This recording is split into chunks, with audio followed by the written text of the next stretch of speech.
Bismillahirrahmanirrahim. Assalamualaikum warahmatullahi wabarakatuh. Alhamdulillah, summa alhamdulillah, wassalatu wassalamu ala rasulillah, amma ba'd. Alhamdulillah, bagaimana kabarnya Bapak Ibu semua, sahabat magnet rezeki yang dimuliakan oleh Allah Subhanahu wa Ta'ala. Semoga hidup Anda lebih cerah, lebih bermakna, lebih berlimpah ruah, dan semoga Anda juga lebih dekat dan disayang oleh Allah Subhanahu wa Ta'ala. Bapak Ibu, pada kesempatan kali ini saya ingin menyampaikan materi tentang cermin ajaib, ya. Nah, cermin ajaib ini luar biasa Bapak Ibu. Kalau Anda dan kita semua, ya, termasuk saya, mampu menjalankan materi cermin ajaib ini, maka niscaya rezeki akan datang dengan sangat-sangat berlimpah ruah. Gimana caranya? Yuk kita bahas. Bapak Ibu, begini. Beberapa materi saya itu menyampaikan tentang sifat rezeki, ya, yang banyak sekali orang tidak paham rezeki itu seperti apa, polanya, bentuknya, jenisnya, bagaimana datangnya, kapan datangnya, ketika datang bentuknya seperti apa, begitu ya. Nah, itu yang saya bahas dalam beberapa audio-audio yang sebelumnya. Contohnya misalnya ketika saya bahas tentang paradox of candy, bahwa ternyata rezeki itu dia datangnya dengan bungkusnya terlebih dahulu. Ketika bungkusnya ada, maka di dalamnya ada isinya. Nah, dengan penerapan ilmu seperti ini, akhirnya Anda memiliki cara pandang baru terhadap masalah yang ada di depan Anda. Bahwa ternyata masalah itu adalah pendahuluan dari rezeki yang akan datang. Maka dengan melihat cara pandang seperti ini, dan cara pandangnya pasti benar ya, karena dalilnya betul sekali ya, disebutkan dalam sebuah hadis, man yuridillahu bihi khairan yusib minhu. Barang siapa yang mau dikasih rezeki, dikasih kebaikan, maka Allah akan berikan musibah terlebih dahulu. Artinya sudah menjadi hukum ya, paradox of candy, bahwa kita memang betul-betul mau menerima isi kalau mau menerima bungkusnya. Nah, sekarang Bapak Ibu, saya ingin lebih dalam kepada sifat rezeki yang mudah-mudahan dengan cara pandang seperti ini Anda akan jauh lebih mudah melihat rezeki ya. Judul materi ini sekali lagi saya sebutkan adalah cermin ajaib Bapak Ibu ya. Tentunya Anda semua tahu cermin ya. Tahu cermin, dan pastinya Anda senang sekali bercermin ya, termasuk saya ya. Pagi-pagi pasti saya ketemu cermin terlebih dahulu gitu ya. Kemudian di rumah saya juga banyak sekali cermin. Alangkah anehnya kalau seandainya kita hidup tanpa cermin. Bagaimana bentuk tubuh kita, bentuk wajah kita kalau kita nggak pakai cermin Bapak Ibu ya. Yang terjadi adalah kita pastinya nggak bagus lah bentuk wajah kita. Waktu itu ada seorang pembicara dalam sebuah seminar yang saya ikuti. Dia datang ke Malawi, kemudian bertemu dengan masyarakat yang nggak pernah bercermin Bapak Ibu ya. Lalu kemudian dia punya handphone baru ya, handphone iPhone, kemudian difoto. Terus kemudian ketika ditunjukkan foto itu kepada dia nggak tahu, dia nggak kenal itu foto siapa gitu kan. Terus kemudian ketika ditunjukkan ke temannya yang sebelahnya, terus kemudian dia memberikan kode bahwa itu dia gitu kan. Kemudian minta difotoin yang sebelahnya, akhirnya saling tertawa ya, dan saling merasa lucu dengan kehidupan mereka. Karena selama ini mereka nggak pernah bercermin Bapak Ibu. Mereka nggak pernah bercermin, maka wajahnya juga berantakan gitu ya. Dan akhirnya ya handphone itu akhirnya dibawa main oleh anak-anak itu dan hilang gitu ya. Tapi ya nggak apa-apa. Sang pembicara ini mendapatkan hikmah bahwa ternyata mereka nggak pernah bercermin. Nah, Bapak Ibu, saya ingin menyebutkan tentang sifatnya rezeki ya. Sifatnya rezeki itu seperti jodoh Bapak Ibu ya. Seperti jodoh, atau seperti orang lain melihat kita. Jadi kalau rezeki itu adalah orang lain, kalau kita penampilannya bagus, maka orang lain akan tertarik dengan kita gitu. Sama dengan rezeki, sama dengan jodoh. Jodoh itu ketika kita berpenampilan bagus, maka jodoh itu akan datang. rezeki pun begitu Bapak Ibu. Ketika penampilan kita bagus, ya, maka rezeki akan datang. Ibaratnya begini. Coba bayangkan rezeki itu adalah orang-orang di sekitar Anda. Rezeki itu adalah orang-orang di sekitar Anda. Lalu kemudian Andanya tidak pernah bercermin.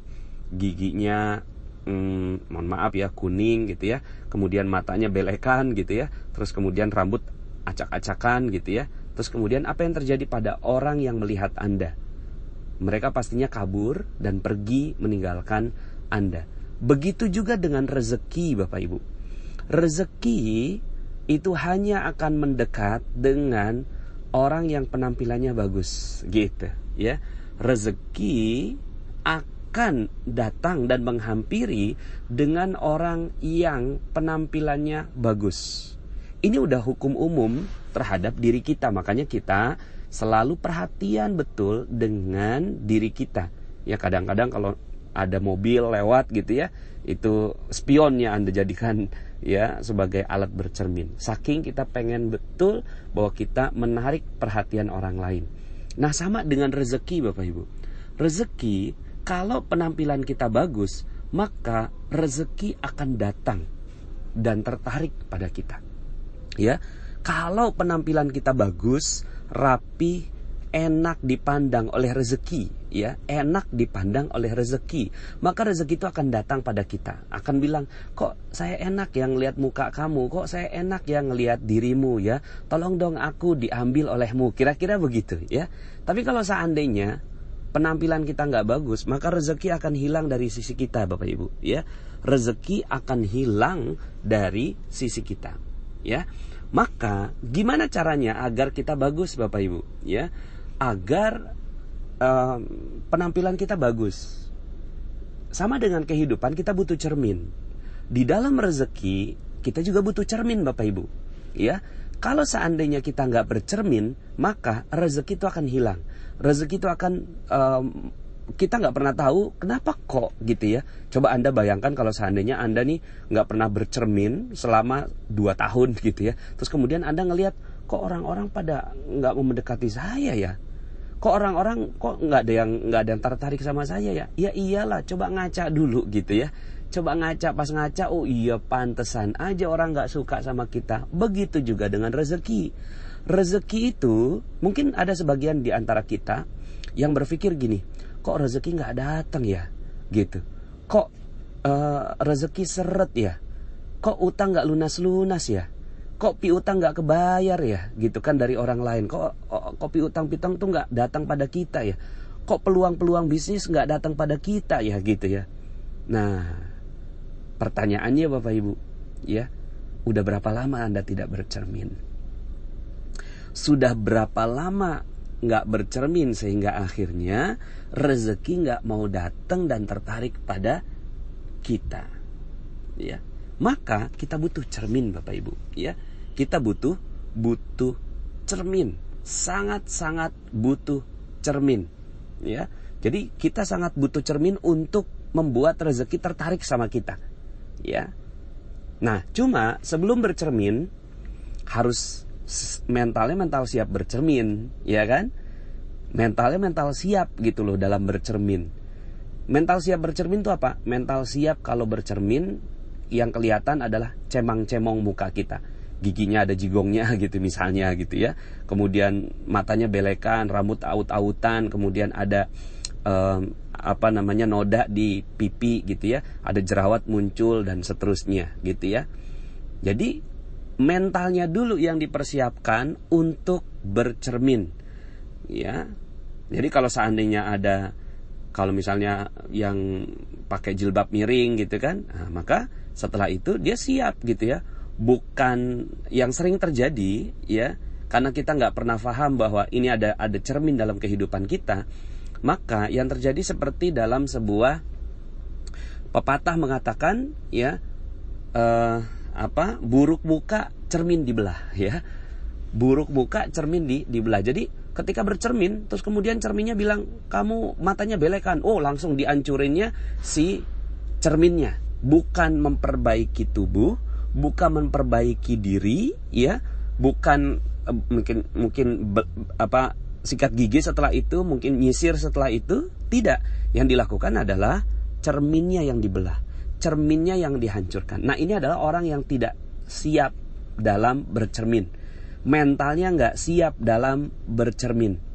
Nah, dalam rezeki yang harus dilakukan adalah yuk sama-sama kita bercermin. Apakah cermin itu? Ya, jadi pertama mentalnya harus siap dulu. Kemudian yang kedua, Anda harus tahu cermin itu apa. Jangan-jangan Anda nggak tahu bahwa ini cerminnya. Jadi mentalnya adalah siap bercermin. Yang kedua, Anda tahu jenis cermin itu apa. Apa itu cerminnya? Cerminnya adalah ya berbagai masalah-masalah yang kita hadapi, Bapak Ibu. Ya, misalnya pas jalan gitu kan, pas jalan nih tiba-tiba ada nyerempet gitu. Pas ada yang nyerempet, oh itu cermin Bapak Ibu. Itu adalah cermin kehidupan kita. Oh, gitu ya. Kenapa ya saya diserempet orang? Maka pasti ada yang tidak baik dalam kehidupan kita, sehingga akhirnya ada orang yang nyerempet kita. Maka diserempetnya kita oleh orang lain adalah cermin untuk kita. Yang sering terjadi adalah ketika kita diserempet sama orang, kemudian mobil kita ditabrak, motor kita ditabrak, kemudian kita jatuh, maka yang sering terjadi adalah cerminnya yang dibelah. Buruk muka, cermin dibelah. Yang sering terjadi adalah kita nggak terima dengan cermin ini, lalu akhirnya yang terjadi kita marah-marah sama tuh cermin, dan akhirnya rezeki memang nggak akan pernah datang pada kita sedikit pun. Kenapa? Ya nggak mau bercermin, sementara rezeki itu tertarik sama yang pribadinya bagus, ya.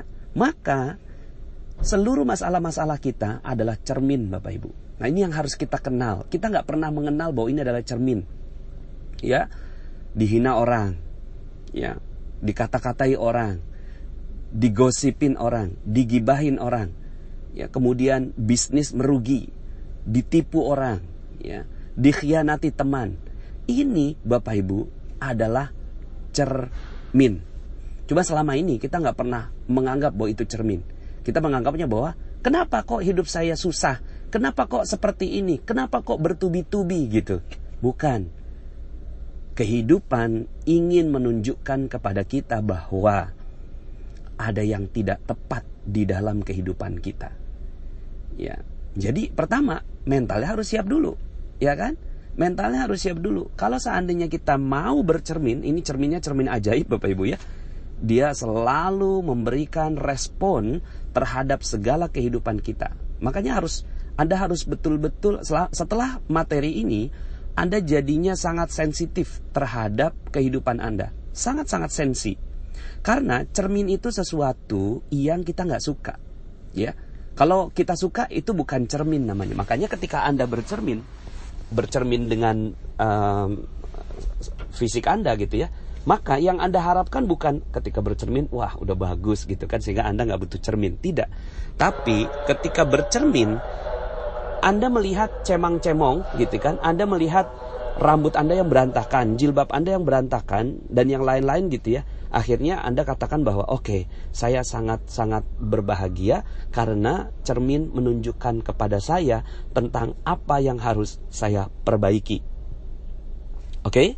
Jadi Bapak Ibu, cermin dalam kehidupan kita adalah hal-hal yang kita nggak suka, hal-hal yang kita sebenarnya tidak inginkan. Itu adalah cermin, seluruhnya cermin Bapak Ibu. Ya, jatuh dari tangga gitu ya, yang sering kita katakan apanya, tangganya ini nakal ya. Bahkan dari kecil kita mendidik anak-anak kita, bahkan kita dididik oleh orang tua kita. Ketika kita jatuh gitu ya, terus kemudian ya, ketika kita jatuh, terus apa yang terjadi Bapak Ibu? Ya, karena kita waktu itu masih kecil, masih anak-anak gitu ya, kemudian dibilangin ini nih tangganya nakal begitu ya. Jadi yang disalahkan itu tangganya. Dari kecil kita dididik seperti itu. Yang kita lakukan adalah buruk muka, cermin dibelah. Jadi semuanya kita salahkan. Akhirnya yang terjadi adalah ketika kita mengalami hal yang tidak enak, musibah, cobaan, ujian, hinaan, direndahkan orang, gitu ya. Kemudian masalah-masalah nggak selesai, utang nggak lunas-lunas, piutang nggak terbayar-bayar, gitu ya. Kita diusir dari rumah kontrakan kita, mau masuk penjara, dipanggil polisi, gitu ya. Kemudian kok nggak harmonis sama istri, nggak harmonis sama suami, orang tua kok marah terus sama kita. Lalu kemudian selama ini kita buruk muka, cermin dibelah.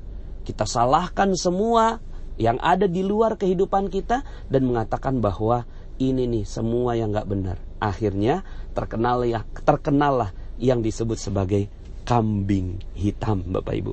Ya, kambing hitam. Kambing hitam itu keluar dari apa? Keluar dari mental kita yang tidak siap bercermin. Maka ketika ada masalah, apa yang harus kita lakukan?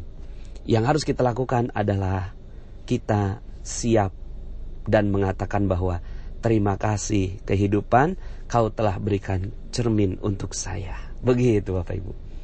Nah, jadi pertama, siap mentalnya untuk bercermin. Yang kedua, tahu bahwa seluruh hal-hal yang tidak kita suka dalam kehidupan kita adalah cermin yang berguna dan bermanfaat. Yang ketiga, bersyukurlah ketika cermin itu terjadi. Bersyukurlah ketika cermin itu terjadi, ya. Dan yang keempat, Bapak Ibu, langkahnya adalah memperbaiki diri setelah cermin menunjukkan sesuatu. Gitu Bapak Ibu, ya. Nah, akhirnya pola hidup seperti ini akan membuat kita jadi berhati-hati.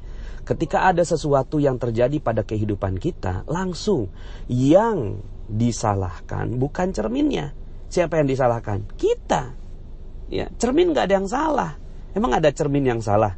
Ya, mungkin cerminnya cembung atau cerminnya cekung, ya itu udah urusan lain. Tapi rata-rata cermin itu datar, ya. Pokoknya cermin nggak pernah ada yang salah. Siapa yang salah? Ya, kita. Gitu. Cerminnya benar, ya.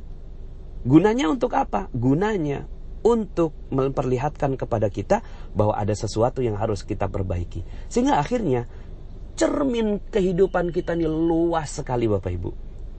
Akhirnya semua kehidupan kita cermin, betul nggak? Ya, akhirnya semua kehidupan kita cermin.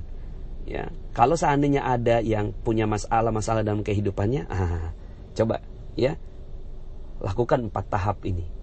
Mentalnya siap bercermin, tahu bahwa itu adalah cermin, ya, bersyukur karena cermin itu sudah ditujukan kepada Anda, ya, dan yang keempat adalah memperbaiki diri. Saya mau kasih beberapa ilustrasi Bapak Ibu, contoh-contoh ya, yang saya alami lah begitu ya, karena saya juga belajar betul tentang ilmu ini gitu ya. Berkali-kali saya coba, Masya Allah, iya juga ya gitu ya. Kenapa kok rezeki saya ini nggak datang pada saya? Karena sayanya yang nggak mau bercermin. Tapi ketika saya bercermin Bapak Ibu dan mencoba untuk mensyukuri cermin saya, subhanallah, ternyata rezeki itu berlimpah ruah datangnya. Contoh Bapak Ibu, waktu itu ada ya ini juga saya doakan ya, yang ada dalam kisah ini. Waktu itu ada khodimat ya. Mungkin kalau khodimat itu bahasanya pembantu rumah tangga gitu ya, yang membantu kita, walaupun kita nggak pernah menyebut dia sebagai pembantu, tapi mitra ya, asisten. Nah, ini ada asisten rumah tangga kita yang berbuat tidak baik. Barang-barang hilang, uang hilang, sampai kemudian akhirnya saya sadar bahwa kok saya beberapa kali meletakkan uang di tempat ini kok nggak ada gitu ya, kok hilang begitu. Terus kemudian akhirnya satu rumah itu merasakan kok ada yang mulai satu persatu barang hilang, satu persatu barang hilang begitu ya. Sampai suatu hari kami berjalan dengan mitra asisten rumah tangga kami tadi itu ya.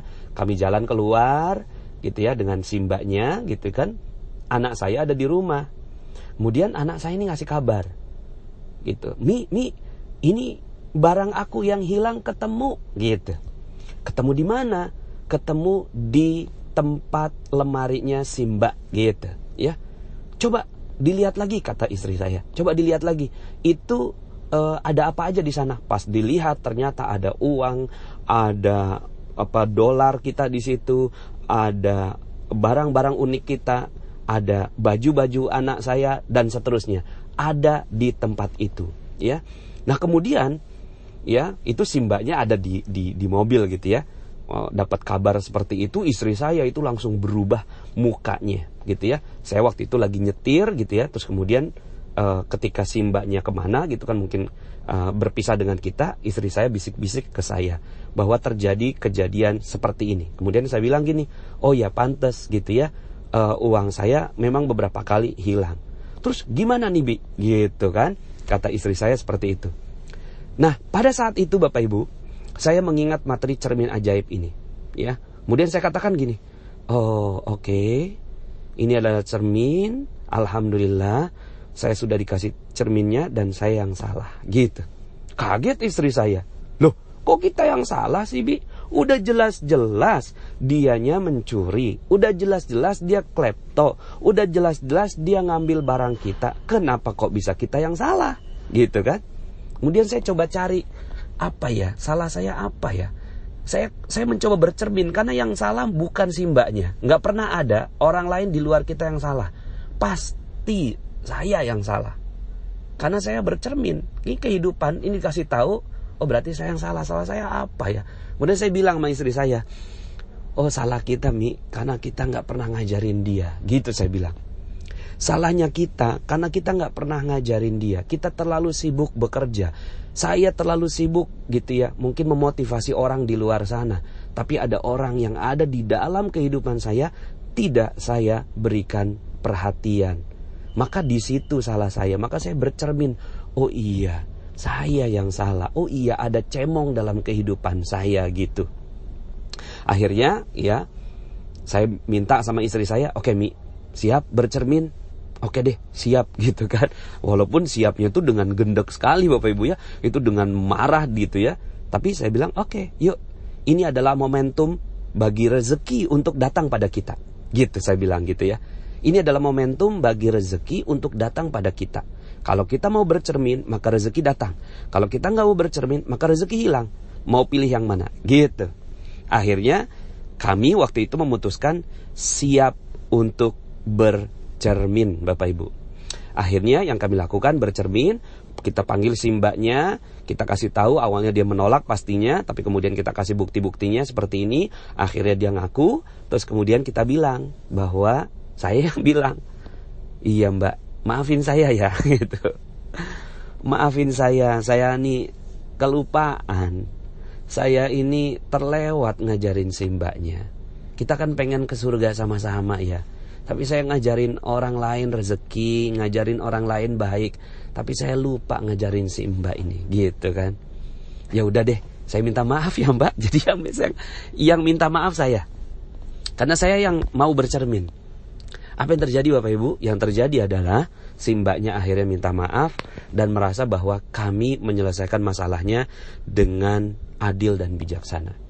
Coba seandainya saya nggak mau bercermin, istri saya nggak mau bercermin, apa yang terjadi? Yang terjadi akhirnya kita semua rugi Bapak Ibu. Ruginya apa? Ruginya saya merusak terumbu karang saya. Ya, masih ingat materi terumbu karang bahwa rezeki ada di orang lain. Nah ini ternyata rezeki saya ada di si mbaknya itu, gitu ya. Maka saya menjaga betul agar terumbu karang saya dengan si mbak ini bisa terus terjaga. Ya sampai sekarang alhamdulillah, walaupun dia akhirnya sekarang ini kerjanya di tempat yang lain, tapi ketika bertemu dengan kami terus bisa bersilaturahim. Ya, jadi Bapak Ibu, ini adalah cermin. Karena sebenarnya kita udah nggak mementingkan si mbaknya itu. Tapi yang kita pentingkan siapa? Saya kan. Saya pribadi, istri saya, anak-anak saya. Bagaimana caranya mereka bisa mendapatkan ilmu terbaik dari cermin yang ditunjukkan oleh Allah Subhanahu wa Ta'ala. Ya. Ada banyak sekali kisah-kisah yang saya alami. Seperti misalnya ketika saya buat buku ini, kemudian anak saya bilang, Bi, itu kok alay banget sih gitu ya. Itu kan bahasanya kok bahasa seperti di seminar. Kalau buku itu ya buku, ya tulisan buku gitu loh, datar gitu kan. Loh ini anak saya kan ngasih cermin ke saya. Tapi saya sempet gak siap bercermin Bapak Ibu. Saya bilang gini, kakak gak ngerti apa-apa. Saya bilang gitu ya, kakak gak ngerti apa-apa. Ini gitu kan, Abi nulis dengan gaya bahasa tulisan. Ternyata penelitian membuktikan bahwa Orang kalau nulisnya dengan gaya bahasa formal itu nggak dibaca sama orang. Tapi kalau nulisnya dengan gaya bahasa berbicara itu banyak orang yang mau baca. Kakak nggak ngerti nih. Iya tapi alay banget gitu. Terus kemudian parah lagi alaynya. Aduh, sempet Bapak Ibu saya tersinggung. Sempet gitu ya. Saya tersinggung dengan ini pun saya udah berkali-kali menjalankan ilmu cermin ajaib ini. Saya pun kena juga. Ini kan baru aja. Buku saya kan baru terbit. Anak saya minta baca, kemudian dia kasih feedback, tapi feedbacknya feedback anak-anak gitu kan. Terus kemudian akhirnya saya nggak siap bercermin, dan saya katakan kepada dia, kakak nggak ngerti apa-apa gitu kan. Abi tersinggung kalau dibilangin ini alaynya parah gitu kan, padahal orang lain aja suka. Tapi Bapak Ibu setelah itu saya sadar, astagfirullahalazim, itu cermin. Anak saya melakukan cermin pada saya. Akhirnya saya mencoba merapihkan dalam cetakan berikutnya gitu ya. Nah banyak sekali Bapak Ibu. Ada kakak saya waktu itu, bapak mertuanya sekarang sudah almarhum, namanya Abah Hasan, hilang Bapak Ibu ya, karena udah pikun gitu ya, ingatannya singkat, kemudian dia keluar, tapi dia nggak datang balik ke rumah. Akhirnya hari pertama, hari kedua, hari ketiga, hari keempat seluruhnya sibuk Bapak Ibu untuk mencari sang ayah. Tapi kemudian di hari kelima mereka sadar bahwa ini adalah cermin dari Allah gitu. Kok kita kehilangan orang tua? Iya sih, kehilangan orang tua kita cari, tapi ini Ramadan kita akhirnya jadi berantakan. Yuk sama-sama kita niat memperbaiki Ramadan kita. Setelah itu Bapak Ibu, ayahnya diantarkan oleh seorang tetangganya dan ketemu di bawah tangga sebuah pasar gitu ya. Hari pertama, kedua, ketiga, keempat keluarganya tidak siap menerima cerminnya. Jadi masalah itu cermin Bapak Ibu, nggak siap gitu ya. Yang disalahkan apanya? Yang disalahkan adalah ya masalah gitu, cerminnya masalah. Tapi kemudian akhirnya di hari kelima mereka siap bercermin. Oke, kita ada yang salah, yuk kita sama-sama perbaiki. Dan ketika mereka siap memperbaiki diri, lalu kemudian rezekinya datang, sang ayah datang kembali dengan baik. Nah Bapak Ibu, inilah cermin-cermin dalam kehidupan kita. Dan saya yakin ya, ketika Bapak Ibu mengalami masalah ya dalam kehidupan, itu bukan masalah kok. Itu tuh waduh, anugerah yang luar biasa. Allah ingin agar kita bercermin gitu. Kita bercermin. Ketika kita bercermin dan siap ya, pertama mentalnya siap bercermin, kedua tahu bahwa itu adalah cermin, yang ketiga ya bersyukur cermin itu ditunjukkan oleh Allah Subhanahu wa taala, dan yang keempat adalah memperbaiki diri gitu ya, merapihkan diri. Ketika itu maka yang kelima Bapak Ibu, yang kelima terjadi keajaiban rezeki. Karena Anda sudah siap menerima cermin, Anda sudah siap menerima bahwa oke, saya yang salah gitu ya. Oke, terima kasih atas cermin ini, maka rezeki akan datang. Karena rezeki ini menunggu kita kok. Rezeki itu menunggu kita ya. Ketika kitanya udah rapi, bagus ya, maka itu rezeki akan datang pada kita ya. Sebentar lagi keajaiban akan datang pada Anda. Terakhir Bapak Ibu, ada satu cermin yang sangat-sangat objektif dan indah luar biasa. Dan cermin ini betul-betul harus kita syukuri bersama. Cermin ini sudah saya sampaikan dalam sebuah audio. Dan ya, audio ini banyak sekali orang yang mendapatkannya. Makanya testimoni paling banyak adalah, salah satunya testimoni terbanyak adalah bercermin. Loh, kan belum saya kasih materinya. Iya, namanya ilmu Garpu Tala Bapak Ibu. Nah, ilmu Garpu Tala itu menunjukkan bahwa ketika kita punya masalah, maka kita butuh cermin. Oke, sudah siap. Terus kemudian apa dong? Maksudnya apa Allah nih kasih kita masalah ini gitu ya. Maka saat itu, saat yang terbaik adalah langsung aja lihat cermin. Dan cermin paling objektif dan ajaib di muka bumi ini adalah Al-Quran. Al-Quran, ilmu Garpu Tala. Nih saya tambah dosis ilmu Garpu Tala. Jadi ilmu Garpu Tala plus ilmu cermin ajaib Bapak Ibu. Maka yang harus dilakukan adalah, banyak orang, beberapa juga itu tidak bisa melihat panas. Kok nggak ada hubungannya sih? Ketika saya buka Al-Quran kok nggak ada hubungannya? Ya, Kok saya dibilangin di situ disebutin bahwa ada orang kafir, ada orang zolim? Saya kan nggak kafir Pak Nas, gitu kan? Saya kan nggak zolim Pak Nas. Garpu Tala nggak mungkin salah, nggak mungkin keliru. Ketika dibuka itu, yang keliru apanya? Yang keliru karena kita tidak siap bercermin. Maka ketika disebutkan misalnya orang kafir di Al-Quran, orang zolim, ya, masuk neraka, gitu ya, itu bukan siapa-siapa Bapak Ibu. Lihatlah Al-Quran sebagai cermin. Pas Anda lihat, Masya Allah, gitu ya, ternyata gitu, saya lalai terhadap perintah Allah. Ya Allah, ternyata saya yang kafir. Kafir ini kan gak mesti murtad Bapak Ibu ya, gak mesti keluar dari agama gitu ya, tapi juga hal-hal yang tidak sesuai dengan perintah-perintah Allah itu juga bagian dari kekafiran, bagian ya, bukan kekafiran secara keseluruhan, tapi bagian dari kekafiran. Maka ketika melihat Al-Quran, maka Allah akan buka Bapak Ibu, Allah akan buka ya. Apa yang dibuka? Yang dibuka adalah apa rahasianya gitu. Jadi cermin paling objektif. Kadang-kadang kan kita ketika ada masalah diserempet orang, maksudnya apa? Oh iya, saya yang salah. Salahnya apa ya? Nggak ngerti saya. Gitu ya, salahnya apa? Tapi ketika Anda buka Quran, ya Allah, saya kok diserempet orang. Maksudnya apa ya? Pas dibuka, ternyata Allah ya menunjukkan misalnya gitu ya, apa gitu ya. Ternyata di situ sholat. Oh, ternyata sholat kita telat. Akhirnya dijadikan mobil kita diserempet orang begitu ya. Nah maka kalau sebagian diantara Anda, kan ada beberapa yang japri ke saya, Pak Nas kok saya nggak ada hubungannya nih, saya nggak ngerti apa Garpu Tala gitu ya. Ya saya nggak mungkin jawabin satu persatu, dan saya juga nggak mungkin tahu masalah-masalah Anda Bapak Ibu. Tapi coba deh gitu ya, tanya kepada hati yang paling dalam, pernah berbuat salah apa? Karena Al-Quran adalah cermin ajaib buat kita semua. Masalah adalah cermin ajaib. Hinaan orang, cermin. Gosipan orang, cermin.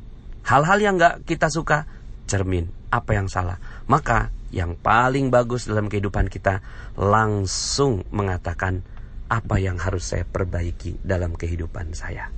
Al-Quran insya Allah dengan ilmu Garpu Tala yang sudah pernah saya sampaikan, maka dia jawabannya sangat-sangat akurat.